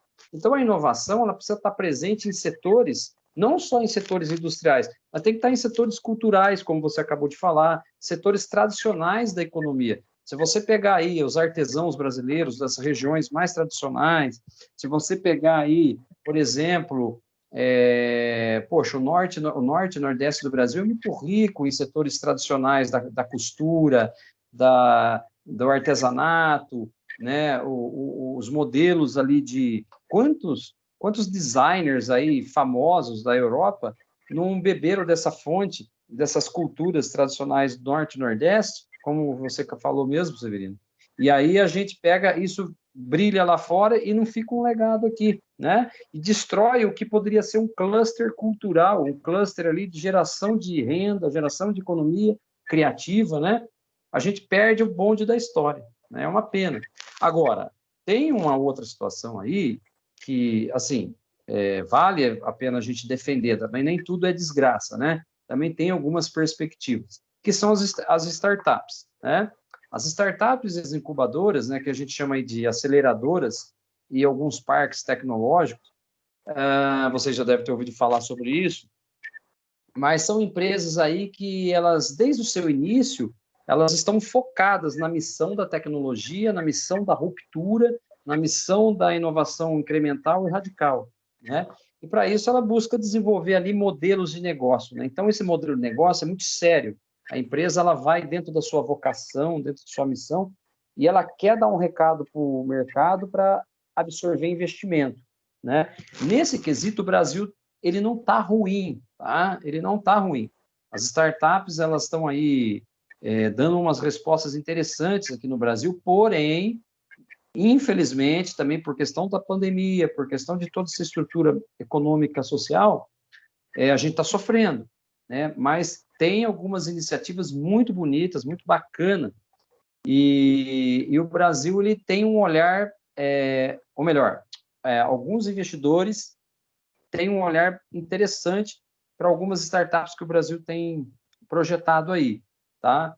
Entretanto, assim, a gente também peca no sentido, a startup ela é criativa, ela é inovadora, ela tem um planejamento estratégico que convence o investidor, só que é onde que a gente acaba sofrendo muitas vezes, né? Nessa base tecnológica. Aí, como a startup precisa de investimento, se você está num momento de crise econômica, no momento que um governo também não pode ajudar muito, isso pode, vamos brincar aqui, pode jogar água no chope, né? Pode estragar ali o negócio que seria interessante. Então, talvez, né? Vamos pensar assim, se a gente conseguir que as nossas startups que vinham fazendo um trabalho muito bonito, se muitas delas sobreviverem a esse processo que nós estamos vivendo hoje aí de retração do PIB por conta de crescimento negativo por conta da pandemia e tudo mais, se a gente conseguir sobreviver a esse processo, mas continuar com, mesmo que a gente não tenha a base tecnológica, mas a gente tenha uma ideia criativa, uma ideia que venda algo importante para os investidores, talvez a gente consiga ver aí nos próximos 3 a 5 anos startups brasileiras que se transformem em empresas que vão ditar algumas regras, alguns modelos novos no mercado. Talvez, né? Vamos torcer para isso continuar, isso acontecer, porque isso poderá gerar depois uma grande oportunidade de empregos mais qualificados para o brasileiro, tá? Mas também, assim, aqueles que não sabem exatamente o que é uma startup, né, gente, são empresas que desenvolvem vantagem competitiva, tá? Então, a partir do quê? Como que ela gera uma vantagem competitiva? A partir de uma inovação, pode ser tecnológica ou não, tá? Pode ser tecnológica, pode ser comportamental, que lhe permite alcançar escala para comercializar algum tipo de produto ou serviço, né? Então, as startups são empresas que já nascem com a intenção de serem grandes. Então, imagina se assim, se o Brasil consegue, nesse ritmo que a gente vê aí de startups muito, muito bacanas que estão projetadas aí, e se isso vem a se transformar em empresas grandes dentro do nosso território, olha a oportunidade que a gente tem a médio e longo prazo, né? Isso precisa se concretizar. Precisa trazer aí um cenário estimulante, né, para essas startups. A gente tem esse potencial. Agora, a realidade vai vir diante de como a gente vai lidar com isso. Então, por exemplo, uma startup, ela pode fazer uma exploração comercial, né? Então, por exemplo, o que motiva lá? É a exploração comercial de uma inovação. Então, a startup, ela explora algo que ela criou de forma bastante valorosa ali. Ela se motiva pelo surgimento, ou seja, ela começa a desenvolver os seus produtos, seus serviços ali, dentro de um cenário ainda de incerteza, mas o negócio é criativo, o negócio tem potencial, ela desenvolve algo que chama a atenção e que tenta ter aceitação do mercado. Se o mercado dá essa aceitação para aquilo que a startup se propôs a fazer, o que acontece? O produto, ele começa... Primeira coisa, ele tem que atender a necessidade de um grupo de clientes, né? Já com os investimentos, bonitinho, legal. E aí, essa startup começa a explorar esse mercado, né? Com o desafio do quê? De fazer esse mercado começar a crescer. Então, vem como uma tendência, essa tendência se transforma numa linha de crescimento, essa linha de crescimento vira uma empresa de verdade, ela busca investimento, ela vira uma empresa grande, ela começa a gerar emprego, começa a gerar a roda da economia, começa a fazer o país a ser criador daquela... começa a ter a chancela, né, o registro de que aquela startup deu certo, virou empresa, mexeu com a roda da economia, gerou empregos, qualificou os empregos. Olha que bacana. Então, começa a virar uma onda do bem, né? Começa a virar uma onda que é o que a gente quer, é o que o Brasil precisa, né? O Brasil é um país grande, com mais de 200 milhões de habitantes, que gosta do consumo, somos um país criativo. Agora, essa exploração comercial com base na inovação, não dá para fazer sozinho. Aí precisa ter uma união de governo, uma união de empresas, uma união da própria sociedade, né? A sociedade também tem o seu papel importante. A sociedade, o que a sociedade precisa fazer? Buscar conhecimento, é o que vocês estão fazendo. Entrar numa faculdade, fazer um curso de capacitação. Uma sociedade com maior estudo e conhecimento, ela absorve melhor as tecnologias também, né? Porque senão o que acontece? É aquela história, né, gente? Os idosos hoje, uma boa parte dos idosos brasileiros conservadores perceberam que eles precisavam entrar no mundo da tecnologia. Eu, por exemplo, meu pai tem 73 anos, minha mãe 70. Eles usam muito bem celulares, a gente ajudou eles no começo e tal, rapidinho eles pegaram, minha mãe então nem se fala. Minha mãe, ela faz tudo na internet. E é interessante porque ela encontrou ali, ela falou, nossa, que bacana, ela se sente inclusa dentro da sociedade. Então, você tendo também um público como esse, que envelheceu, mas que está absorvendo tecnologia, para essas empresas é fantástico. É poder de consumo, é geração de uma economia criativa. A gente está falando aqui de inclusão também, né? Inclusão tecnológica. As empresas precisam estimular a inclusão digital, né? E as startups precisam fazer isso através de aplicativos cada vez mais intuitivos, né? O celular hoje, você não precisa mais ficar fazendo... Os aplicativos são intuitivos. Você está ali na palma da mão, e isso é um negócio fundamental, né? Olha que interessante aqui, né? Exemplificando para vocês. A Associação Brasileira de Startups, a ABS Startups, elegeu a que organiza a Grossmart como Startup do Ano lá em 2017. A Grossmart é uma empresa de tecnologia para o mercado agropecuário. Ela monitora condições ambientais para ajudar os agricultores na tomada de decisão. Olha que interessante. Então, ele faz um monitoramento da lavoura em tempo real, né? Interessante. É uma startup brasileira que deu resultado, gerou realmente uma inovação radical, não foi nem incremental, foi radical, né? E ela mexeu com o ecossistema. Isso é um negócio bacana, viu, pessoal? Empresas de inovações radicais, elas mexem com o ecossistema do processo. Então, assim, olha que interessante. Então, dentro de um ecossistema que favorece a existência de startups, podemos destacar 2 tipos de instituições que foram criadas especialmente para promover o surgimento e o rápido crescimento delas, das startups. São as incubadoras e as aceleradoras de empresa.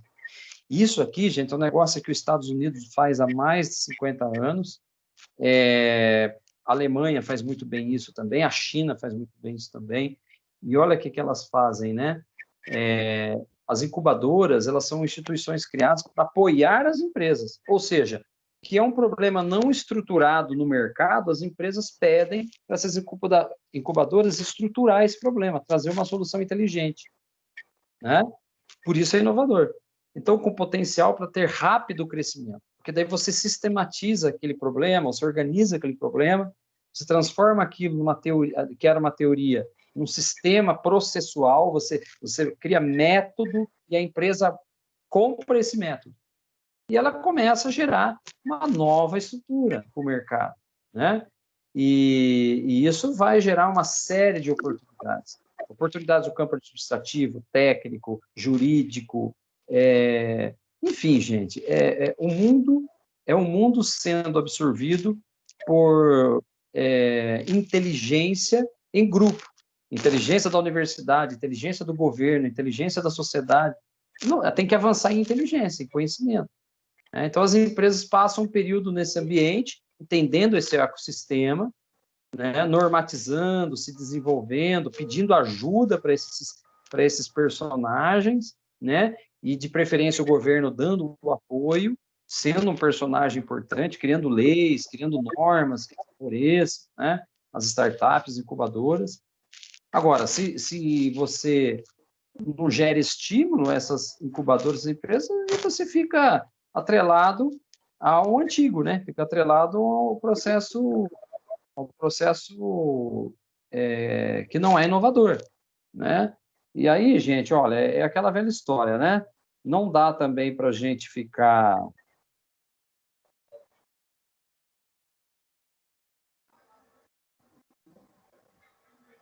Perdão. Não dá para a gente ficar também à mercê de uma situação aí... o governo é o culpado de tudo. Não, você tem que ter... O governo tem uma parte fundamental, mas as empresas também precisam ter os seus estímulos, né?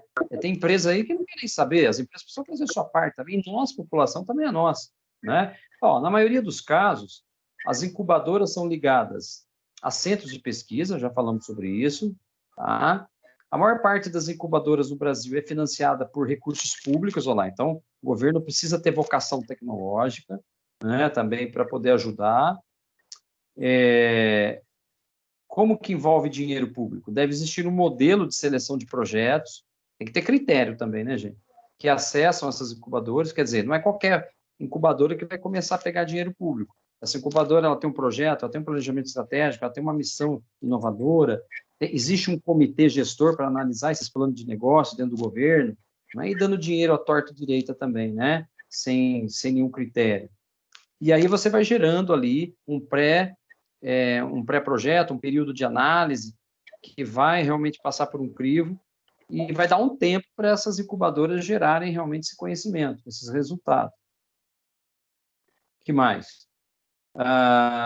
O caráter assistencialista da incubadora, oferecendo grandes benefícios para as empresas sem exigir muita contrapartida, é criticado por especialistas e apontado como um dos fatores para o seu baixo nível de sucesso. É aquela história, o Brasil, por exemplo, sofre muito com isso. Nós somos um país de cultura assistencialista e muitas das vezes a ideia criativa é boa, mas na hora de montar a incubadora, monta ela com um sistema ruim, uma gestão ruim, uma missão ruim, um plano de negócio ruim, que fica ali só na busca do subsídio do governo e não sabe usar o dinheiro para gerar realmente benefício. Então, não pode. Então, precisa ter uma gestão, o governo precisa ter organismos que gerenciem essas incubadoras também. Os investimentos necessários são altos, porque uma incubadora ela vai precisar de estrutura, né, gente? Olha lá, toda estrutura cobra uma taxa pequena das empresas, não é possível medir o resultado imediato desse esforço. Isso fez com que, ao longo dos anos, a quantidade de incubadoras diminuísse. Por quê? Porque foi mal projetado. Uma incubadora ela precisa ser, sim, analisada, o projeto, tudo mais, o governo tem que ter pessoas capazes de fiscalizar isso, né? Enfim, senão você também acaba fazendo uma gestão burra e nada funciona. Procurando ocupar a lacuna deixada pelas incubadoras para apoiar as startups, surgiu o modelo de aceleradores, diferentes das incubadoras, que na sua maioria são públicas ou recebem financiamentos. Então, Diferente das incubadoras, então, né, que na maioria são públicas ou recebem financiamento público, as aceleradoras são privadas e são liberadas por empreendedores. Isso é um negócio que o Brasil já tem algumas iniciativas interessantes também. Tá? Os aceleradores, tendo um caráter mais técnico, de gerenciamento, com dinheiro de empreendedores, não que as incubadoras sejam ruins, mas a gente sabe que, como a gente tem problema de gestão e os governos são mal preparados, tem uma lacuna aí, né? Tem um negócio que a gente acaba não gerindo bem. Então, a ideia dos aceleradores está sendo interessante para o Brasil. É um caminho interessante de ser pensado, sabe? Então, muitas startups aí, que estão hoje, que viraram empresas, passaram por esse processo, mais pelo processo de aceleração do que pelo processo de incubadoras, e está dando melhor resultado. O que mais? As incubadoras, né? O foco é oferecer toda a estrutura e alguma consultoria para as empresas. Já nas aceleradoras, elas recebem principalmente mentoria, espécie de uma consultoria, né, para desenvolver a empresa, que é feita por um empreendedor, na maioria das vezes, um empreendedor experiente, que conheça de gestão. Aí, com esse investimento, a grande maioria delas quer uma participação acionária dentro da empresa em troca do investimento. Em alguns casos, outros benefícios e local de trabalho. Então, assim, incubadora não é uma ideia ruim, mas a gente sabe que o telhado de vidro de gestão no Brasil, né, é um telhado de vidro nosso.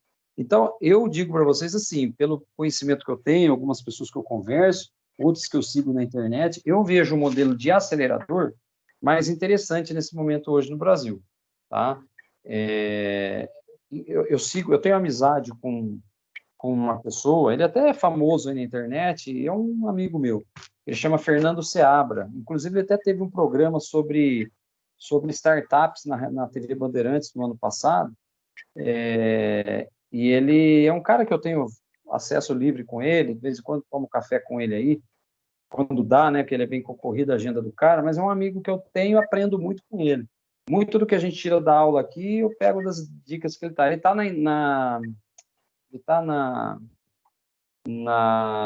no Instagram como Fernando Seabra. É uma dica que eu dou para vocês, seguir esse cara. Inclusive, eu levei ele para uma palestra na FAC 4 em 2018. Eu e um ex-colega de curso de administração levamos ele para dar uma palestra lá no auditório. Não sei se vocês chegaram a participar na época. E eu levei ele para fazer uma palestra na faculdade. Ele é bambambam aí no Brasil hoje em questão de aceleradores. Ele coordena processos de aceleradores. Um cara que manja muito. E ele fala exatamente isso, né? Que a necessidade que o Brasil tem de se profissionalizar nesse processo de aceleradores. Então, as empresas que procuram uma incubadora, elas buscam um ambiente protegido, né, para superarem momentos de desenvolvimento do produto. Já nos aceleradores, busca-se contatos e mentoria. Por exemplo, Fernando Seabra é um mentor de empreendedores aceleradores. É o que ele faz. Eu também, de uma certa forma, faço um pouco disso como coach, mentor, né? Inclusive, eu estou cuidando de um profissional, de um projeto, de uma carreira de um profissional dentro da Tetra Pak. Estou ajudando ele, que ele está vislumbrando uma carreira internacional, e eu estou ajudando ele a implementar projetos, ele tem que vender ideias dentro da Tetra Pak para ele ir para outro país, porque ele quer uma carreira internacional, e eu ajudo ele nesse processo. Então, o que a gente faz?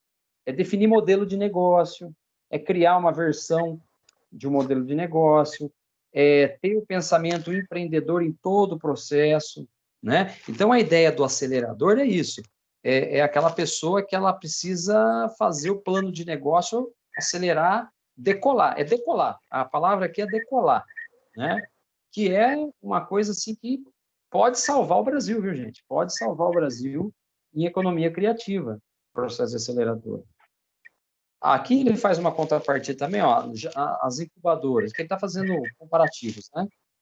As incubadoras, o processo é mais lento e a empresa permanece por até 3 anos naquele ecossistema, naquele ambiente, né? Na aceleradora, a ideia é ter evidências de sucesso. Então, é por empreitas de projeto, partes do projeto dando resultado, para ver se vai dar continuidade ou não. Então, na aceleradora, dificilmente a empresa passará mais de 6 meses se não conseguir entregar algum produto ou serviço. Percebe como que no acelerador o buraco é mais embaixo? E o acelerador tem que dar resultado, é evidência de resultado. Né? Eu tenho que ter uma ideação, eu tenho que criar nessa ideação fases bem calculadas e cronogramas e entregar alguma coisa em um tempo. Geralmente, nos aceleradores, funciona realmente assim, bimestres, trimestres, né, semestres, algumas coisas um ano, mas dificilmente. Geralmente você tem aí em torno de 180 dias para gerar uma evidência de que aquilo tem potencial. E aí aquele processo acelerador vai de fato receber investimento para gerar algum negócio. Eu sou mais, é o que eu falo, eu gosto da ideia de incubadoras, mas para o modelo do Brasil, os aceleradores me parecem um pouco mais interessantes nesse momento, tá? Gostaria que as incubadoras também fossem, né? O crescimento da quantidade de empresas inovadoras e com o crescimento, né, dessas empresas e de entidades de suporte a elas, como as incubadoras e aceleradoras, entre outras, criaram-se regiões onde essas estão concentradas. Essas regiões normalmente também contam com instituições e centros de pesquisa. Então, Campinas, pessoal, é isso. Campinas é uma região que nós podemos falar que é uma região de empresas inovadoras e aceleradoras, e de incubadoras também, por conta da Unicamp, por conta da USP, aqui em São Carlos, né? por conta do ITA, Pirassununga, por conta da nossa região Campinas, uma região que tem grandes empresas de tecnologia. Nós somos uma região, mas precisaria ter mais regiões assim, né? Precisa criar mais desse tipo de economia criativa e de negócio criativo. A gente precisa criar um ecossistema, né, maior no Brasil. Então, assim, para oferecer maior suporte a todo esse ecossistema, algumas regiões criaram parques tecnológicos. E nós temos aqui na nossa região, né? Principalmente o setor logístico, aqui tem parques tecnológicos, né? Aqui em Sumaré, por exemplo. Enfim, nós temos vários parques tecnológicos aí que são importantes para a nossa economia. Uma coisa que é fundamental, né? Os parques, eles são organizações, possuem uma administração, profissionais especializados, né? E essa integração aumenta a competitividade, mas não tenha dúvida, né, gente? Onde tem competição, tem melhoria, não é? Porque daí essas regiões também ganham em cima dessa competitividade. No caso dos parques, eles recebem investimentos, né? Inclusive públicos, para sua promoção. Normalmente, eles respeitam alguma vocação tecnológica do local ali, pré-existente, né? Haja vista aqui o Porto Seco, a parte de transporte e logística aqui da região de Sumaré, aqui, né? São Judas Tadeu ali, tem uma característica de logística muito forte, é um parque tecnológico bastante importante aqui para a região, processo logístico, escoamento de produtos, tudo mais, né? Exemplificando, né? Porto Digital em Recife, é um dos parques tecnológicos brasileiros de maior sucesso. Em 2017, ele abrigava 267 empresas. Economia criativa muito forte lá e tecnologia das cidades, para as cidades. O parque conta com 2 incubadoras de empresas, 2 aceleradoras de negócios, 2 institutos de pesquisa e organização de serviços, além de diversas representações governamentais. Olha que legal. Então, nós temos aí o Porto Digital, né? É um exemplo muito, muito comentado no mundo hoje, no Brasil, para o nosso crescimento aí de cultura, economia criativa e negócio criativo, tanto de incubadora quanto de aceleradora, né? Eu falei para vocês que Pois não, Severino. Agora o senhor falou da minha terra, né? Na verdade, eu conheço um pouco de perto o projeto lá do Porto, porque eu tenho 2 sobrinhos hoje que são da área de sistema. Um deles que bacana. Trabalhou na implantação da fábrica da Fiat lá em Recife, para desenvolver exatamente esse tipo de soluções lá, e foram experiências bastante enriquecedoras para ele, particularmente, que ele comentou comigo, dividindo em uma viagem aqui para São Paulo para um curso, e a minha ida também lá, eu costumo perceber a terra de origem, sempre está conversando, trocando ideia, e realmente o Porto Digital lá é uma instituição que está tomando corpo. Eu conheci aqui o ano passado, no começo do ano passado, um colega da área de sistema, que é de uma empresa aqui de São Paulo, e eles já estavam invertendo o processo, né? Em vez de vir de lá para cá, a empresa estava começando a ir para lá. Ele tinha uma equipe de 19 pessoas aqui em São Paulo. Quando eu comentei com ele, ele disse, eu conheço, tal, eu viajo sempre para lá, e a empresa está fazendo a mão inversa. Está me mandando ir morar lá para poder desenvolver algumas coisas lá. Eu tinha 19 profissionais aqui, eles enxugaram para 10 e vamos se basear lá. Realmente é um projeto assim, bastante curioso. Há uma forte pressão lá daqueles que estão envolvidos para que ele se torne uma política de governo local, não apenas de uma iniciativa privada. Eu conheço o professor da Universidade Federal, meu cunhado particularmente é professor da Universidade Federal Rural de Pernambuco, e a gente terminou conhecendo, numa rápida passagem, um dos idealizadores do Porto lá.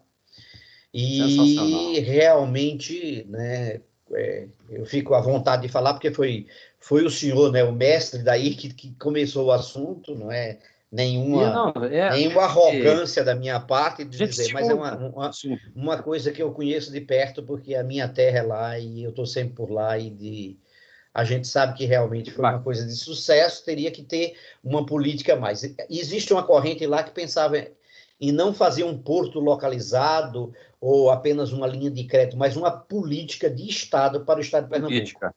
E isso aí seria uma coisa assim que alavancaria sistematicamente, aí cairia nisso que o senhor tem ensinado aí na aula. Inclusive está aí na tela, ó. Essas empresas lidam com tecnologias que ainda não são totalmente dominadas. E na hora que elas começam a dominar e estruturar, elas criam a ruptura necessária, nisso já vem a nova política das coisas, né? Geração de novos modelos. Por isso que algumas empresas, inclusive, daqui vão para lá, porque eles começaram a dominar algo que antes, então, não era dominado, né? E lá aprenderam a dominar. Então, é um negócio, assim, fantástico isso aí. E a gente precisa de mais iniciativas dessa, né, pessoal? Porque o Brasil, ele tem potencial, a gente tem condição de desenvolver isso. Inclusive, aí, né, especialistas têm apontado os desafios dos empreendedores iniciais, em especial dos empreendedores tecnológicos. Então, quando você tem um porto digital, você tem empreendedor tecnológico em todos os cantos desse ecossistema lá, né? Normalmente possuem menos recursos, normalmente essas organizações possuem menos recursos que as já estabelecidas, entendendo por recursos tanto financeiros quanto intangíveis, como conhecimento e marca estabelecida, o que aumenta a dificuldade de conquista de clientes. Mas aí você tem que ir lá para entender isso, implementar tudo isso, né? É uma coisa que você vai realmente para estruturar, para criar esse novo ambiente, esse novo ecossistema, né? E uma coisa assim, né, partindo para o final da aula, outro ponto que podemos observar é a falta de legitimidade, às vezes, né? Como ainda não possui um histórico de mercado, alguns desses clusters, não é o caso do Porto Digital, mas em algumas outras situações, eles têm dificuldade de desenvolver novas tecnologias, têm desconfiança também do mercado, os parceiros não aparecem, ou aparecem muito acanhadamente, e o governo também não estimula. Então, às vezes, tem ideias criativas, economias criativas muito boas, mas que morrem antes mesmo de nascer, né? Por falta de ter alguém ou grupos que tenham a mentalidade do empreendedorismo tecnológico.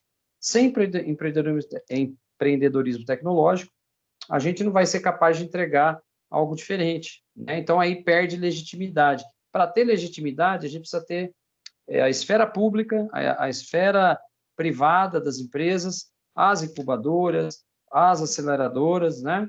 E a própria população, né, se atentando a esse tipo de coisa, né, pessoal? Eu coloquei aqui na aula, no site 31, estou ofertando para vocês alguns sites, tá? Então, tem aí o portal do MEI Empreendedor, para quem quer, de repente, ser um empreendedor, o próprio site do Sebrae, onde trata de alguns aspectos aí, a Endeavor, que é uma organização muito bacana que fala sobre empreendedorismo, e a Endeavor fala muito sobre projetos de economia criativa. São sites para vocês acessarem e estudarem mais o assunto. O próprio BNDES, né, que é um organismo do nosso governo federal para estímulo de crédito a pequenas empresas. Então, quem tem ideia de estudar sobre empreendedorismo, quer ser um empreendedor no futuro, quer estudar aí sobre isso, economia criativa, tá aí alguns sites aí para estimular vocês, tá?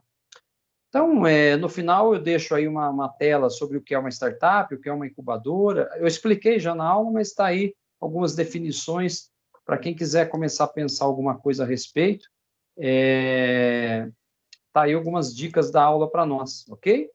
E deixo um estudo de caso. O estudo de caso, gente, ele volta lá na empresa Solaris, que eu já tinha tratado em algumas aulas lá do primeiro bimestre. Era uma empresa que estava lá com alguns projetos inovadores, né? E nesse caso aqui, a gente traz de volta o caso da Solaris para que vocês sejam alunos consultores, tá? Vocês vão ler o estudo de caso dele, que fala, inclusive, que eles estão com uma dificuldade, né, para instalar a ideia de inovação em energia solar do grupo, né, Solaris. Eles precisam fazer alguns testes na cidade de Campinas, porque a Solaris quer testar, porque a região de Campinas é uma região de empreendedorismo tecnológico, né?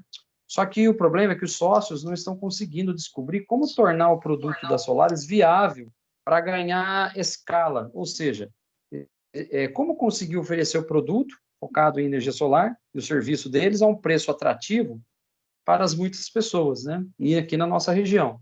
Então, eles também estão sentindo falta de alguém que ajude a pensar melhor o negócio, o plano de negócio da Solaris.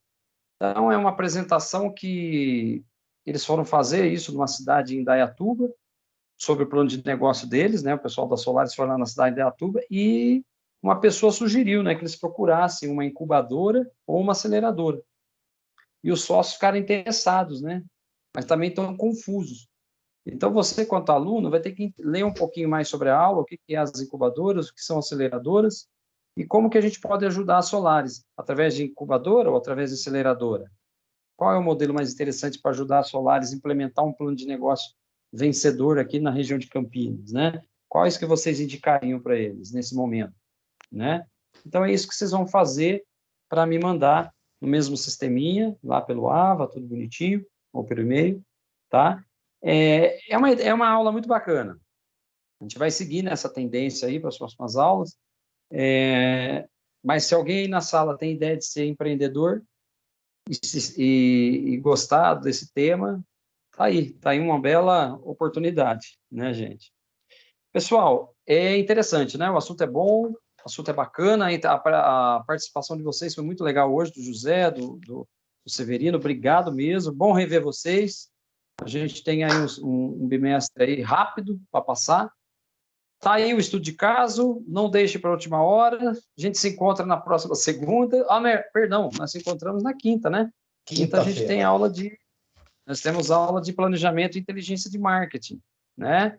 E estamos juntos, gente. Estamos juntos aí, vamos para cima. Obrigado aí, viu? Obrigado por estar com vocês novamente. Obrigado, professor. Obrigado pela aula. Tamo junto. Obrigado, professor. Deixa eu dar um tchauzinho para vocês. Deixa eu ver se a minha câmera... Meu celular aqui tá meio estranho hoje, mas vou tentar ligar minha câmera aqui. Vou dar um tchauzinho.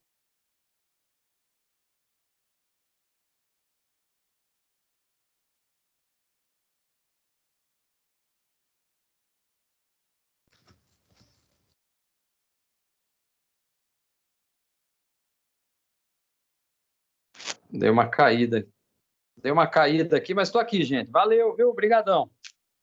Bom descanso para vocês.